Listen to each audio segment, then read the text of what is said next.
Green energy హబ్గా మారనుందని CM Chandrababu అన్నారు. ఢిల్లీ పర్యటనలో పలువురు కేంద్ర మంత్రుల్ని కలిసిన అనంతరం ఆయన మీడియాతో మాట్లాడారు. 28,346 కోట్ల రూపాయల విలువైన గ్రీన్ ఎనర్జీ కారిడార్ను ఇవ్వాలని కేంద్ర మంత్రి ప్రహ్లాద్ జోషిని కోరగా ఆయన సానుకూలంగా స్పందించినట్లు తెలిపారు.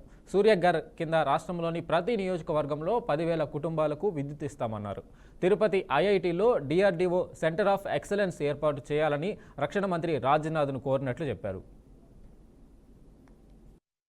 దిశగా వినియోగదారుడికి బెనిఫిట్ అయ్యే విధంగా అదే మరి అల్టిమేట్గా ఆంధ్రప్రదేశ్ గ్రీన్ ఎనర్జీ హబ్గా డౌన్ స్ట్రీమ్ ఇండస్ట్రీస్కి ముందుకు పోతున్నాం. రాయలసీమ అయితే గ్రీన్ ఎనర్జీ ఉత్పత్తి చేయడం మనకు వస్తుంది. అదే మరి కోస్టల్లో ఏవైతే పోర్ట్స్ ఆధారంగా చేసుకొని ఎక్కడికక్కడ గ్రీన్ హైడ్రోజన్, అమోనియా ఇవన్నీ ఎక్స్పోర్ట్ చేయడానికి అవకాశం ఉంది. ఆ కార్యక్రమంలో ముందుకు పోతున్నాం. అదే సమయంలో రెండోది రాజ్నాథ్ సింగ్ గారిని కలిశాను. వారిని మనస్ఫూర్తిగా అభినందించారు. ఏది సింధూర్ ఆపరేషన్ గ్రాండ్ సక్సెస్ చేశారు, చాలా ఎఫెక్టివ్గా చేశారు, దానికి అభినందించాను. అదే సమయంలో డిఫెన్స్ కూడా చాలా బాగా చేశారు. దేశం అంతా కూడా మన డిఫెన్స్ పట్ల ఒక నమ్మకం కలిగింది, ఆత్మవిశ్వాసం పెరిగింది, గౌరవం పెంచుకునే పరిస్థితికి వచ్చారు. దానికి అప్రిషియేట్ చేస్తున్నాయి. రాష్ట్రానికి సంబంధించిన కొన్ని డిమాండ్స్ ఉంటే అవన్నీ పెట్టాను. దగ్గర ఒక 4 ఇంపార్టెంట్ ప్లేసెస్ ఇవన్నీ డిఫెన్స్ మ్యానుఫ్యాక్చర్ హబ్స్ కింద. ఒకటి జగ్గయ్యపేట డోనకొండ క్లస్టర్, ఒక 6,000 ఎకరాలు ఇక్కడ ఉంది. ఇక్కడ మేజర్ వాళ్ళు అడిగింది missile and ammunition production centre కింద దీన్ని క్రియేట్ చేయమని చెప్పి రిక్వెస్ట్ చేశాను. దానికి కూడా వారు సానుకూలంగా ఉన్నారు. రెండోది లేపాక్షి మడకసిర, ఇక్కడ ఒక 10,000 ఎకరాలు ఉంది. Military and civil air crafts కానీ ఎలక్ట్రానిక్స్ మ్యానుఫ్యాక్చరింగ్. అదే మరి ఇంకొక పక్కన ఒక సీఎం రేవంత్ రెడ్డి మరోసారి ఢిల్లీకి వెళ్లారు. ప్రధాని మోడీ అధ్యక్షతన శనివారం జరగనున్న నీతి ఆయోగ్ సమావేశంలో సీఎం రేవంత్ రెడ్డి పాల్గొననున్నారు. ముఖ్యమంత్రి హోదాలో తొలిసారి నీతి ఆయోగ్ మీటింగ్కు హాజరవబోతున్నారు. ఈ సమావేశంలో రాష్ట్రానికి రావాల్సిన నిధుల వాటా గురించి సీఎం రేవంత్ ప్రస్తావించనున్నట్లు సమాచారం.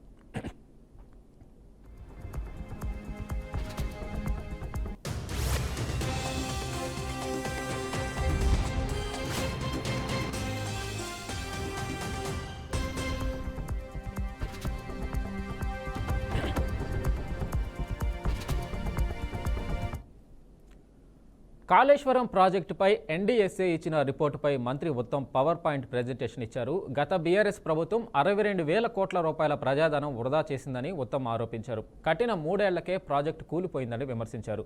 బీఆర్ఎస్ హయాంలోనే ప్రాజెక్టు కూలిందని గుర్తు చేశారు. బీఆర్ఎస్ వృధా చేసిన ఖర్చుతో రాష్ట్రంలోని ప్రాజెక్టులన్నీ పూర్తి అయ్యేవని ఉత్తమ్ కుమార్ రెడ్డి ఫైర్ అయ్యారు. అన్ని దర్యాప్తు సంస్థలు కాళేశ్వరం ఓ డిజాస్టర్ అని స్పష్టం చేశాయని మంత్రి వివరించారు. is because and only because of BRS neglect. 10 ఏళ్ల పాటు వాళ్ళ టనలు వదిలేసేసరికి పైనుంచి నీళ్లు అక్కడ అక్యుములేట్ అయిపోయి దేర్ వాజ్ నేచర్, ఒక ప్రకృతి ద్వారా ఒక ప్రమాదం జరిగింది. అయినా సరే we have taken it as a challenge.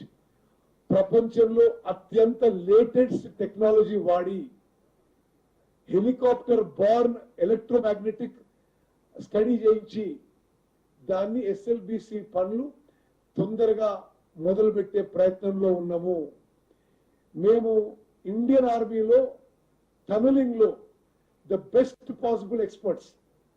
Indian ఆర్మీలో భారతదేశంలో టనల్స్ బార్డర్ దగ్గర అక్కడ టనల్స్ నిర్మించిన అత్యంత నైపుణ్య వాళ్ళు, ఎక్స్పీరియన్స్ ఉన్న వాళ్ళని రాష్ట్ర ప్రభుత్వం డెప్యుటేషన్ మీద తీసుకొని ఆ ఎస్ఎల్బిసి టనల్ పనులు పునఃప్రారంభించి కాళేశ్వరం ప్రాజెక్టు రీకన్స్ట్రక్ట్ చేయలేమని తాను ప్రాజెక్టు వద్దకు వెళ్లి చూశానని మంత్రి వెంకటరెడ్డి అన్నారు. ఆయనకు సివిల్ ఇంజనీరింగ్పై కొంచెం అవగాహన ఉందని 3 ప్రాజెక్టులు కూలిపోతాయన్నారు. కేంద్ర ప్రభుత్వం నుంచి ఎన్డీఎస్ బృందం కూడా 3 ప్రాజెక్టులు కూలిపోతాయని స్పష్టం చేసిందని వెంకటరెడ్డి తెలిపారు. నేను పోయి చూసినా, నేను కాంట్రాక్ట్ చేసిన, సివిల్ ఇంజనీరింగ్ చేసిన, నేను అంతకుముందు దాని గురించి కొంచెం నాలెడ్జ్ ఉన్నది. ఏం చేయలేం మనం, దాన్ని మొత్తం తీసేయవలసింది. అది 3 డ్యాములు తీసేయవలసిందే. 1 సంవత్సరం 2 సంవత్సరం గోదావరిలో ఒకసారి విపరీతమైన ఫ్లడ్స్ వస్తాయి. 3 వాష్ అవుతామని చెప్పి ఎన్డీఎస్ఏ మేధావులతో కూడిన సెంట్రల్ గవర్నమెంట్ చట్టపరంగా అనుభవించిన ఎన్డీఎస్ఏ ఇచ్చిన రిపోర్ట్ 3 కొట్టుకుపోతాయి. మీరు నీళ్ళు ఆపొద్దని చెప్తే మళ్ళీ మీరు దాని గురించి చేయలేమబ్బా. నేను పోయి చూసినా, నేను కాంట్రాక్ట్ చేసిన, సివిల్ ఇంజనీరింగ్ చేసిన, నేను అంతకుముందు దాని గురించి కొంచెం నాలెడ్జ్ ఉన్నది. ఏం చేయలేం మనం. మెదక్ అంటే ఇందిరమ్మ అంటే మెదక్ అని సీఎం రేవంత్ రెడ్డి అన్నారు. అక్కడి ప్రజలను కాంగ్రెస్ ఎప్పుడు గుర్తుపెట్టుకుంటుందని తెలిపారు. సంగారెడ్డి జిల్లా పస్తాపూర్లో నిర్వహించిన బహిరంగ సభలో సీఎం పాల్గొన్నారు. మెదక్ జిల్లాతో ఇందిరాగాంధీది విడదై రాని అనుబంధమని, మెదక్ ఎంపీగానే ఇందిరాగాంధీ అమరులయ్యారని రేవంత్ రెడ్డి గుర్తు చేశారు. మహిళలతో సహా దళితులకు, గిరిజనులకు, ఆదివాసీలకు, బలహీన వర్గాలకు, మైనారిటీలకు న్యాయం జరగాలి అనంటే వాళ్ళ సమస్యలు తెలవాలి. ఆ సమస్యలను చర్చించాలంటే అనుభవ మంటపాల ద్వారా ఆనాడు ప్రజల యొక్క సమస్యల్ని తెలుసుకున్న విశ్వ గురువు ఈనాడు బసవేశ్వరుడి యొక్క విగ్రహాన్ని ఆవిష్కరించుకున్నాం. ఆ అనుభవ మంటపాల ఆదర్శమే ఈనాడు శాసనసభలు, పార్లమెంట్లు మనం నిర్వహించుకుంటున్నాం. వారే కాదు, ఈ జిల్లా మెదక్ జిల్లా అంటే మీకందరికీ తెలుసు. మెదక్ జిల్లా ఇందిరమ్మ పేరు విడదీయరాని అనుబంధం. మెదక్ పేరు గుర్తొస్తే ఇందిరమ్మ పేరు తలుచుకుంటాము. ఇందిరమ్మ పేరు తలుచుకుంటే మెదక్ జిల్లాను గుర్తు చేసుకుంటాం.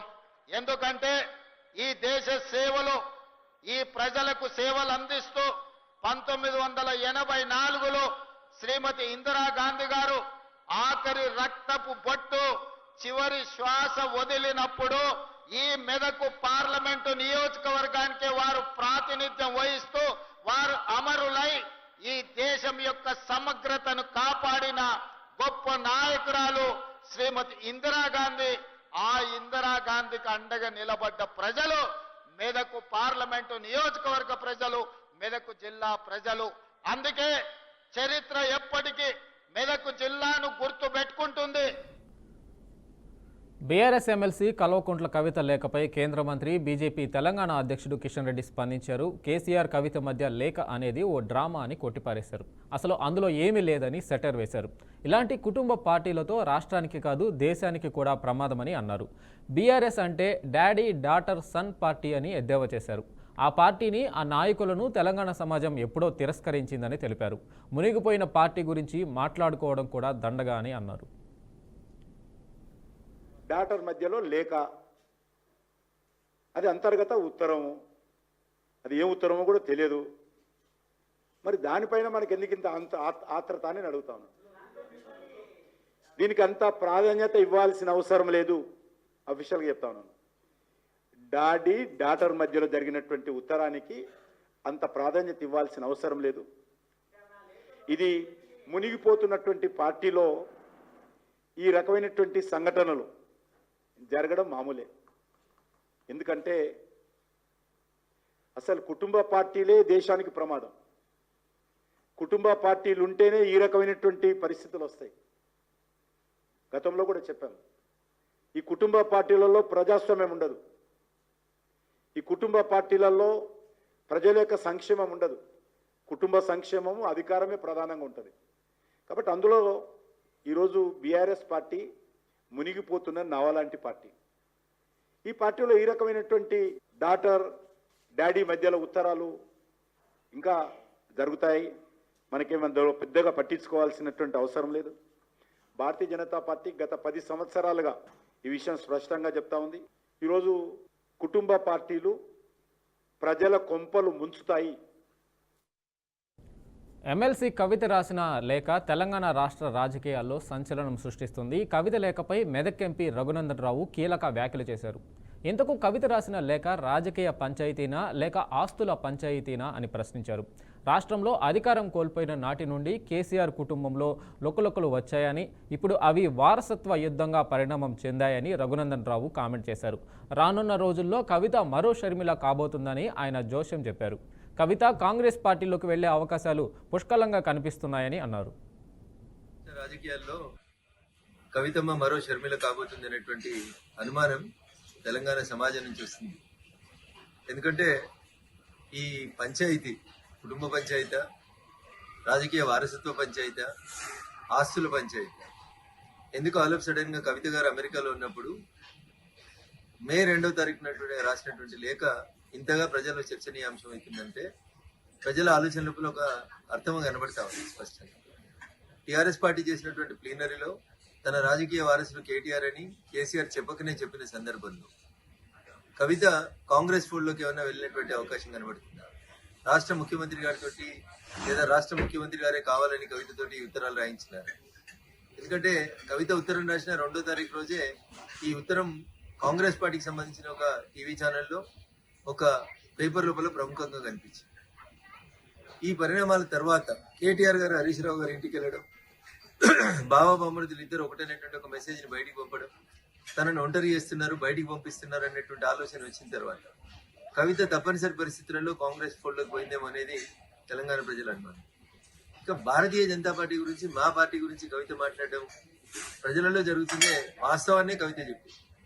ప్రజలలో భారతీయ జనతా పార్టీ రోజు రోజుకు బలపడుతుంది. వచ్చే ఎన్నికల తర్వాత భారతీయ జనతా పార్టీ రాష్ట్రంలో అధికారంలోకి రాబోతుంది.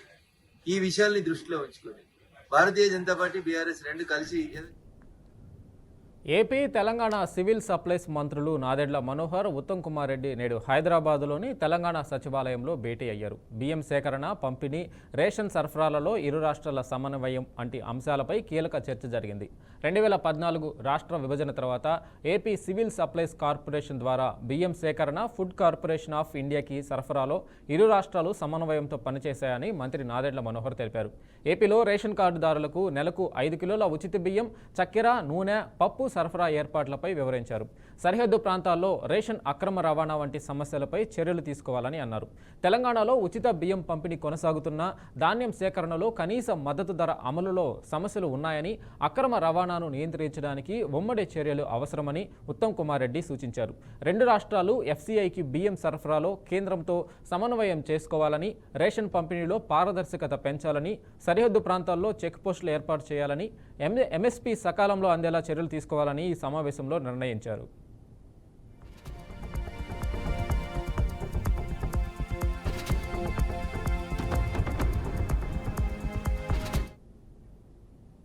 ఏపీలో కోవిడ్ వ్యాప్తిపై వైద్య ఆరోగ్య శాఖ అప్రమత్తంగా ఉందని రాష్ట్ర ఆరోగ్య శాఖ మంత్రి సత్యకుమార్ యాదవ్ తెలిపారు. రాష్ట్రంలో ప్రస్తుతం ఎక్కడా కోవిడ్ కేసులు నమోదు కాలేదన్నారు. విశాఖలో ఒక కరోనా కేసు మాత్రమే నమోదైందని మంత్రి తెలిపారు. ఆసుపత్రిలో ఎవరూ చికిత్స తీసుకోవడం లేదని చెప్పారు. కరోనా వ్యాప్తిపై ప్రజలు భయపడాల్సిన అవసరం లేదని స్పష్టం చేశారు. కరోనా విషయంలో ఇప్పటికే ఏపీ ప్రభుత్వం అప్రమత్తమైందని, ఇప్పటికే ప్రభుత్వ ఆసుపత్రుల్లో కోవిడ్ కిట్లు సిద్ధంగా ఉంచామని తెలిపారు. ఎలాంటి పరిస్థితులనైనా ఎదుర్కొనేందుకు కూటమి ప్రభుత్వం సిద్ధంగా ఉందని మంత్రి తేల్చి చెప్పారు. ప్రజలు ఎటువంటి ఆందోళనకు గురి కావద్దని సూచించారు. We have kept all the testing kits in our 9 VRDL labs across the state. So there is nothing, and we have not received any advisory also from the government of India. Sir, any arrangements you have made? Yeah, that's what I am saying. We are prepared.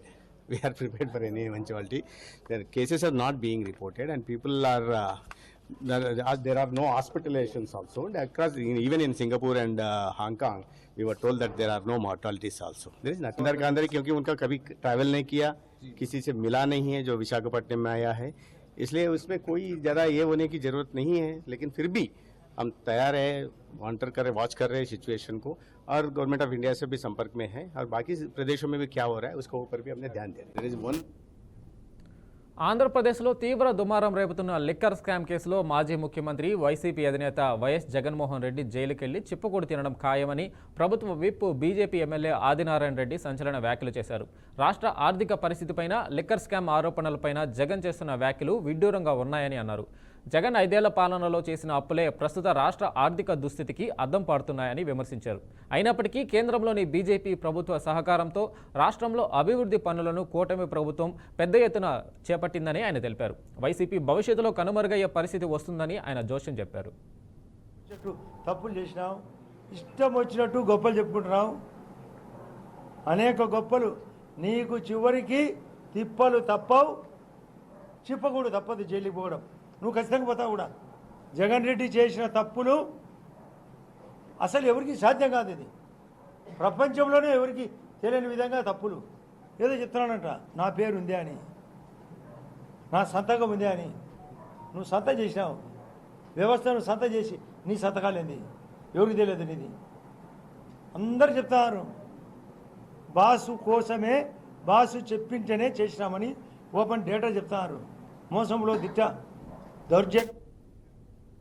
YCP మాజీ MLA Ramireddy Pratap Kumar రెడ్డికి ఉచ్చు బిగిస్తుంది. నెల్లూరు జిల్లా కావలిలో Amrit pylon కూల్చివేతపై రోజురోజుకి సంకట పరిస్థితులను ఎదుర్కోవాల్సి వస్తుంది. కండిషన్ బెయిల్పై ఉన్న ప్రతాప్ కుమార్ రెడ్డి కావలిలోని 2వ పట్టణ పోలీస్ స్టేషన్కి విచారణకు హాజరయ్యారు.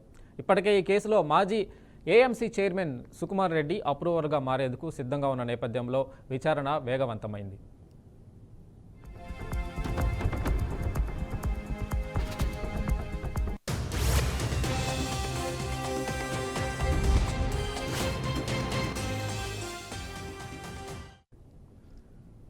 భాగ్యనగరంలో కూల్చివేతలతో రోజు వార్తల్లో నిలిచిన హైడ్రా ఈ మధ్య కొంచెం నెమ్మదైంది. ఇవాళ మళ్లీ తన జులుం విదిల్చింది. హైదరాబాద్ నగరంలోని అత్యంత ఖరీదైన ప్రాంతాల్లో ఒకటైన జూబ్లీహిల్స్లో కబ్జాకు గురైన విలువైన ప్రభుత్వ భూమిని హైడ్రా అధికారులు స్వాధీనం చేసుకున్నారు. సుమారు 200 కోట్ల రూపాయల విలువ చేసే 2 ఎకరాల పార్కు స్థలాన్ని ఆక్రమణదారుల చెర నుండి విడిపించారు. జూబ్లీహిల్స్ రోడ్ నెంబర్ 41లోని పెద్దమ్మగుడి సమీపంలో ఈ ఘటన చోటు చేసుకుంది. ఇక్కడ నాలాతో పాటు పార్కుకు కేటాయించిన రహదారిని ఆక్రమించి అక్రమంగా నిర్మించిన కట్టడాలను హైడ్రా సిబ్బంది కూల్చివేశారు.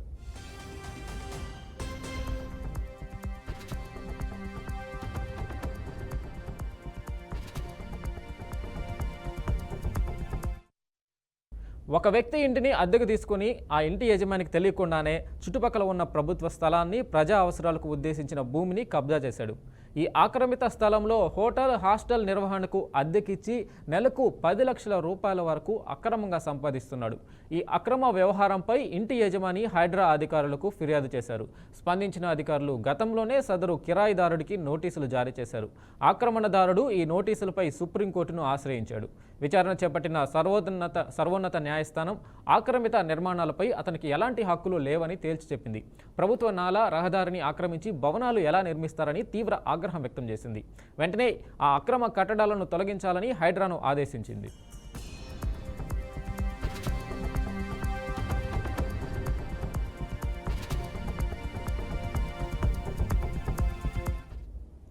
సుప్రీంకోర్టు ఆదేశాల మేరకు హైడ్రా అధికారులు రంగంలోకి దిగారు.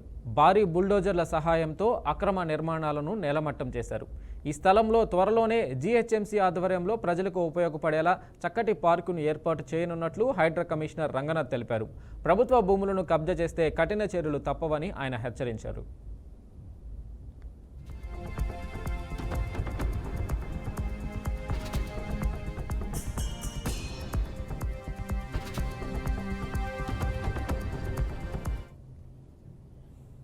కేసీఆర్ దేవుడు, ఆయన చుట్టూ దెయ్యాలు ఉన్నాయని బీఆర్ఎస్ ఎమ్మెల్సీ కవిత అన్నారు. శంషాబాద్ ఎయిర్పోర్ట్లో తాను కేసీఆర్కు రాసిన లేఖ లీక్పై కవిత సంచలన వ్యాఖ్యలు చేశారు. లేఖ రాసిన మాట వాస్తవమేనని, తనకు వ్యక్తిగత ఎజెండా అంటూ ఏం లేదని స్పష్టం చేశారు. 2 వారాల క్రితం కేసీఆర్కు అంతర్గతంగా రాసిన లేఖ బయటకు రావడం కుట్ర అన్నారు. గతంలో ఏ సభ జరిగినా ముఖ్యమైన సమయంలో కేసీఆర్కు లేఖ రాసినట్లు తెలిపారు. లేఖను చూసి కోతికి కొబ్బరికాయ దొరికినట్లు కొన్ని పార్టీలు సంతోషపడుతున్నాయని విమర్శించారు.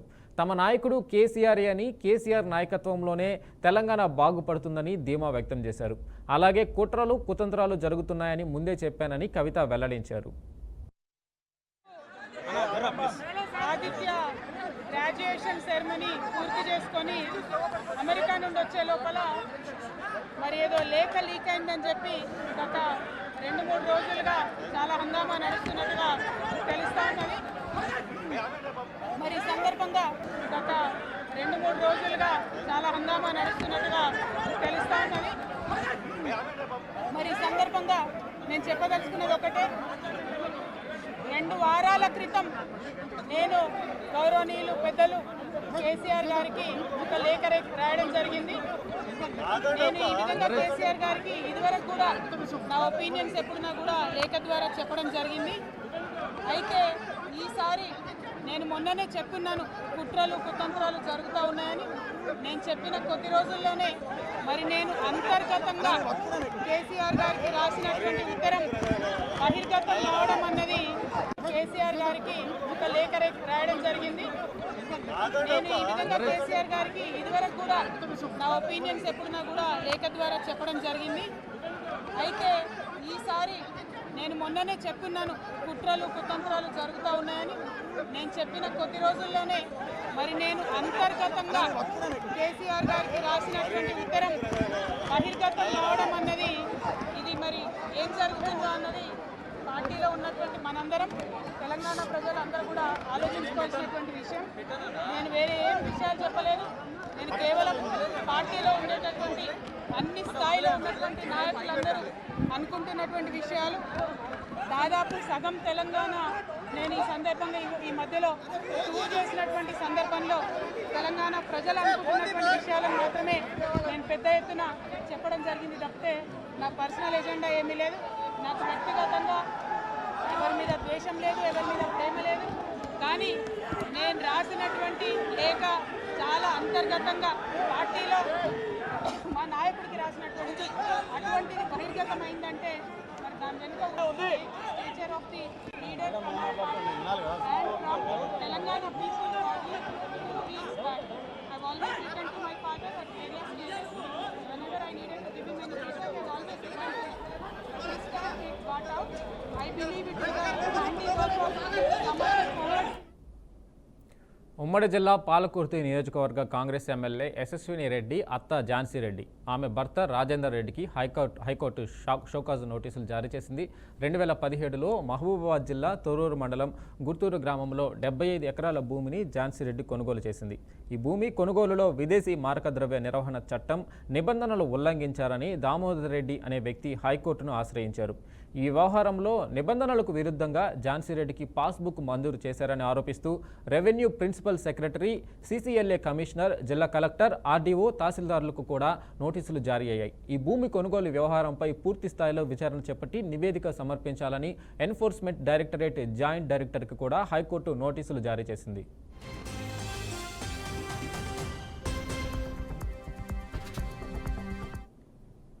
ప్రకాశం జిల్లా కొమరోలు మండలం తాటిచెర్ల మోటు గ్రామ సమీపంలో జాతీయ రహదారిపై ఘోర రోడ్డు ప్రమాదం చోటు చేసుకుంది. కారు, లారీ ఢీకొన్నాయి. ఈ ఘటనలో కారులో ప్రయాణిస్తున్న 6 అక్కడికక్కడే మృతి చెందగా 2 చిన్నారులు తీవ్రంగా గాయపడ్డారు.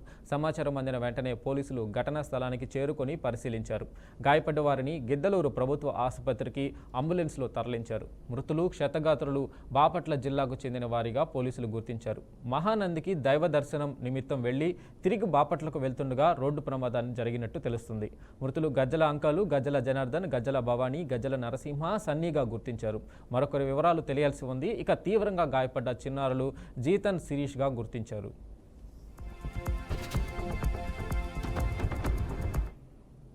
సుమారు మధ్యాహ్నం 1:40 ప్రాంతంలో మన తాటిచెర్ల మోటుకు బోయస్వారిపేట దారిలో ముందుగా వచ్చేటప్పుడు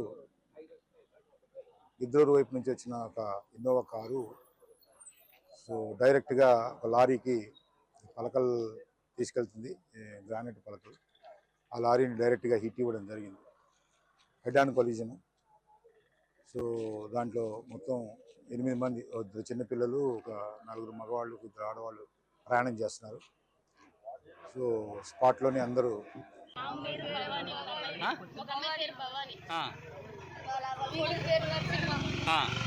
ఎవరో తెలీదు చుట్టాలు తీసుకుని వచ్చారంట. ఎక్కడి నుంచి ఎక్కడికి పోయేస్తున్నారమ్మా? డోనెళ్ళు వస్తున్నారు వాళ్ళ అమ్మాయి కోసం. ఏ ఊరమ్మా వీళ్ళది? 2 రోజుల కిందట ఛత్తీస్గఢ్లో భద్రతా బలగాలు జరిపిన ఓ భారీ ఎన్కౌంటర్లో పెద్ద సంఖ్యలో మావోయిస్టులు హతమయ్యారు. అయితే ఈ ఆపరేషన్ అనంతరం ఎన్కౌంటర్లో మరణించిన మావోయిస్టుల మృతదేహాల వద్ద డిస్ట్రిక్ట్ రిజర్వ్ గార్డు బలగాలు సంబరాలు చేసుకున్న వీడియో వెలుగులోకి వచ్చింది.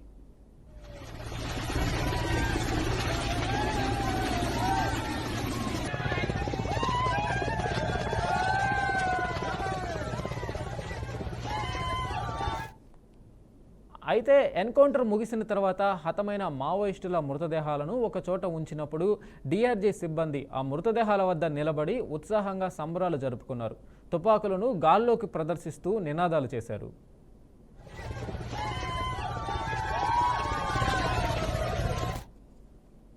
అండమాన్ నికోబార్ గగనతలం మూసివేస్తున్నట్లు సంబంధిత అధికారులు ఎయిర్లైన్స్కు నోటం జారీ చేశారు. మే 23, 24 తేదీల్లో ఈ ప్రాంతంలో భారత్ క్షిపణి పరీక్షలు నిర్వహించనున్నట్లు ప్రకటించిన 2 రోజుల పాటు గగనతలాన్ని తాత్కాలికంగా మూసివేస్తున్నట్లు తెలిపారు. శుక్రవారం, శనివారం ఉదయం 7 గంటల నుండి 3 గంటల పాటు క్షిపణి పరీక్షలు నిర్వహించే అవకాశం ఉన్నందున అండమాన్ నికోబార్ గగనతలంలో ఎటువంటి పౌర విమానాలు ఎగరడానికి అనుమతించబోమని తెలిపారు. గతంలోనూ ఇటువంటి పరీక్షలు చేపట్టినట్లు పేర్కొన్నారు.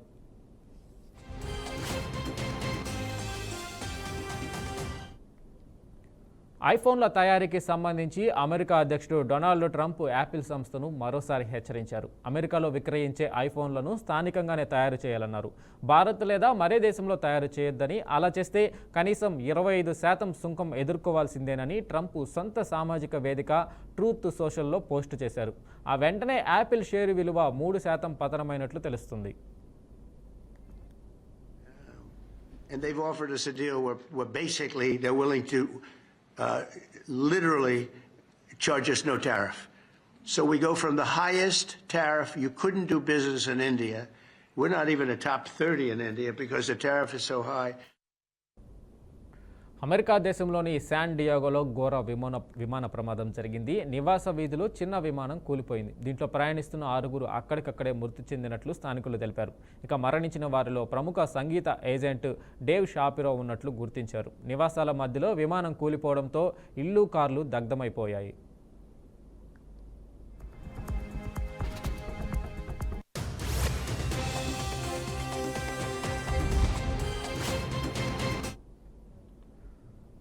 బంగ్లాదేశ్ మాజీ ప్రధాని షేక్ హసీనా పదవి కోల్పోయిన తర్వాత తాత్కాలిక ప్రధానిగా బాధ్యతలు చేపట్టిన మహమ్మద్ యూనస్ తన పదవికి రాజీనామా చేసేందుకు సిద్ధమైనట్టు తెలుస్తుంది. దేశంలో రాజకీయ పార్టీల మధ్య ఐక్యత లేకపోవడం వల్లే యూనస్ ఈ నిర్ణయం తీసుకున్నట్లు తెలుస్తుంది. National citizen party chief Nahid Islam ఈ విషయంపై స్పందించారు. యూనస్ రాజీనామా గురించి వచ్చిన వార్తలు నేను విన్నానని, ఈ విషయంపై ఆయన కలిశానని చెప్పారు. నేను రాజీనామా గురించి ఆలోచిస్తున్నానని, రాజకీయ పార్టీలు ఐక్యంగా లేకపోతే తాను కొనసాగలేనని స్పష్టం చేసినట్లు నహీద్ ఇస్లాం తెలిపారు. అలాగే దేశ భద్రత, భవిష్యత్తు కోసం బలంగా ఉండాల్సిన అవసరం ఉందని, పార్టీలన్నీ ఐక్యంగా ఉండి ఆయనకు మద్దతు ఇవ్వాలని కోరుతున్నట్లు తెలియజేశారు. రాజకీయ పార్టీలకు విశ్వాసం లేకపోతే యూనస్ ఎలా కొనసాగగలరు అని నహీద్ వ్యాఖ్యానించారు.